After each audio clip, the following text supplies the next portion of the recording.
تو جماعت سے نماز پڑھنے والے کے لیے ضروری ہے کہ یہ امام کی ابتدا کی نیت کرے.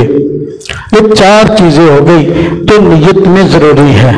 باقی چیزیں عملی پریکٹیکل سے تعلق رکھتی ہیں، جس طرح ثنا یہ عملی پریکٹیکل سے ہے، درود شریف کا پڑھنا اس کا تعلق عملی پریکٹیکل سے ہے، اور قبلہ کی جانب رخ کرنا اس کا تعلق عملی پریکٹیکل سے ہے. تو نماز شروع کرنے سے پہلے ان چیزوں کا استحضار ضروری ہے. اب اگر ایک عام آدمی ہے جس نے پہلے کبھی نماز نہیں پڑھی، نیا نماز کے لیے آیا، مثلا اس کا جماعت کے ساتھ کچھ وقت لگا، جس کی وجہ سے اللہ رب العزت نے اس کو مسجد میں آنے کی توفیق دے دی. پہلے کبھی اس نے نماز نہیں پڑھی تھی، اب اس بیچارے کو نماز کا طریقہ ہم بتا رہے ہیں، سمجھا رہے ہیں کہ بھئی نماز سے پہلے یہ چیزیں آپ کے ذہن میں ہونی چاہیے اور یہ کام ہم نے کرنے ہیں. تو اس کو سمجھانے کے لیے کہہ دی جاتا ہے کہ بھئی تم نماز شروع کرو تو کہہ دیا کرو 4 رکعت نماز فرض ظہر ادا، یعنی ثنا واسطے اللہ تعالیٰ کے. تو اس کو پتا ہو جو ثنا ہے یہ اللہ تعالیٰ کے لیے ہوتی ہے. درود واسطے حضور نبی صلی اللہ علیہ وسلم کے، اس کو پتا ہو کہ درود شریف حضور نبی صلی اللہ علیہ وسلم پر پڑھا جاتا ہے. کیونکہ ابھی اس نے نئی نماز شروع کی ہے، بس اوقات اس کو نماز کا ترجمہ بھی نہیں آتا، معنی بھی نہیں آتا، تو پھر اس کو پتہ ہی میں نماز میں کیا پڑھ رہا ہوں.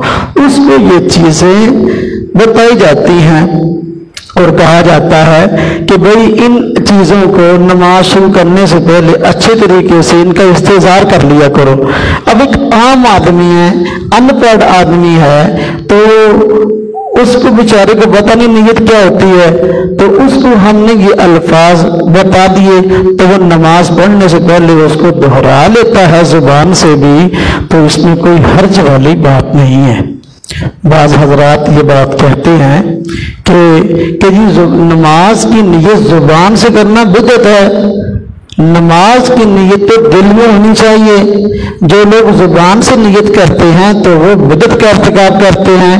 یہ بات غلط ہے.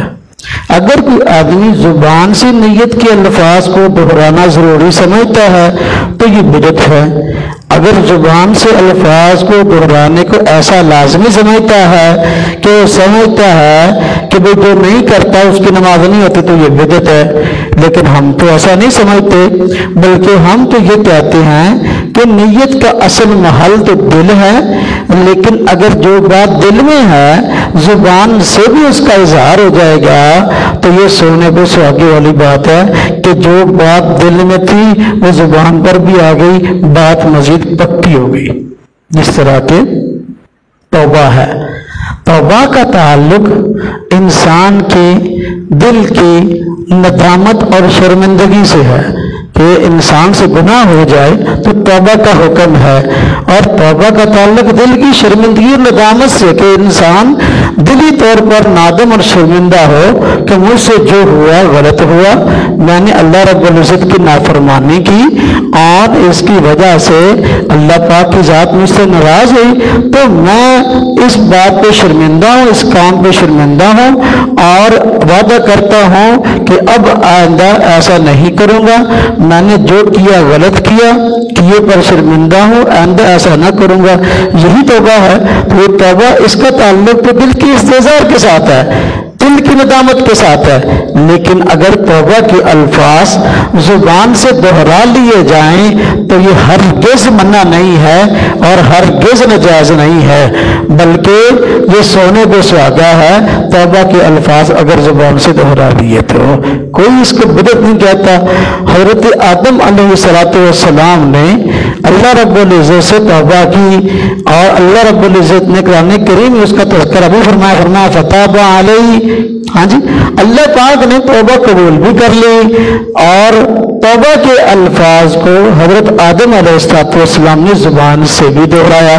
قرآن نے ان الفاظ کو ذکر بھی کیا، ربنا ظلمنا انفسنا وان لم تغفر لنا وترحمنا لنکونن من الخاسرین، کہ ربنا ظلمنا، اے ہمارے رب ہم نے بے شک ظلم کیا ہے، انفسنا اپنی جانوں پر، وان لم تغفر لنا، اگر آپ ہمیں نہ بخشیں، لنکونن من الظالمین، تو ہم ظالموں میں ہو جائیں گے.